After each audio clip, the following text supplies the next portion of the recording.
ಇದೇ ಮೊದಲ ಬಾರಿಗೆ ಕರ್ನಾಟಕದಲ್ಲಿ ಕಾಮನ್ವೆಲ್ತ್ ಪಾರ್ಲಿಮೆಂಟರಿ ಅಸೋಸಿಯೇಷನ್ನ ಅಖಿಲ ಭಾರತೀಯ ಸಭಾಧ್ಯಕ್ಷರ ಸಮ್ಮೇಳನ ಬೆಂಗಳೂರಿನಲ್ಲಿ ಸೆಪ್ಟೆಂಬರ್ 8ರಿಂದ 10ರವರೆಗೆ ನಡೆಯಲಿದೆ ಎಂದು ವಿಧಾನಸಭಾಧ್ಯಕ್ಷ ಯುಟಿ ಖಾದರ್ ತಿಳಿಸಿದ್ದಾರೆ.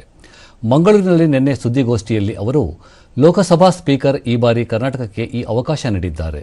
ಸೆಪ್ಟೆಂಬರ್ 8ರಂದು ಸಂಜೆ 6 ಗಂಟೆಗೆ ವಿಧಾನಸೌಧದಲ್ಲಿ ನಡೆಯಲಿರುವ ಸಮ್ಮೇಳನವನ್ನು ಮುಖ್ಯಮಂತ್ರಿ ಹಾಗೂ ಉಪಮುಖ್ಯಮಂತ್ರಿ ಉದ್ಘಾಟಿಸಲಿದ್ದಾರೆ ಎಂದರು. ಸಮ್ಮೇಳನದಲ್ಲಿ ಎಲ್ಲ ರಾಜ್ಯಗಳ ವಿಧಾನಸಭೆ ಮತ್ತು ವಿಧಾನ ಪರಿಷತ್ತುಗಳ ಸ್ಪೀಕರ್, ಡೆಪ್ಯೂಟಿ ಸ್ಪೀಕರ್ಗಳು, ಕಾರ್ಯದರ್ಶಿಗಳು ಸೇರಿದಂತೆ ಸುಮಾರು 300 ಮಂದಿ ಭಾಗವಹಿಸಲಿದ್ದಾರೆ ಎಂದು ಯುಟಿ ಖಾದರ್ ಹೇಳಿದರು. ಅವಕಾಶ ಸಿಕ್ಕಿದೆ. ಇದು ಕಾಮನ್ವೆಲ್ತ್ ಪಾರ್ಲಿಮೆಂಟ್ ಅಸೋಸಿಯೇಷನ್ ಅವರ ಆಲ್ ಇಂಡಿಯಾ ಸ್ಪೀಕರ್ ಕಾನ್ಫರೆನ್ಸ್ ಕರ್ನಾಟಕದಲ್ಲಿ ಫಸ್ಟ್ ಟೈಮ್ ಆಗುವಂಥದ್ದು ಇತಿಹಾಸದಲ್ಲಿ. ಆಲ್ ಇಂಡಿಯಾ ಸ್ಪೀಕರ್ಸ್ ಕಾನ್ಫರೆನ್ಸ್ ಅಂತ ಇನ್ನೊಂದು ಮೀಟಿಂಗ್ ಇದೆ, ಅದು ಆಫ್ಟರ್ 24th ಇಯರ್ ಆಗುವಂಥದ್ದು. ಈ ಒಂದು ಅವಕಾಶವನ್ನು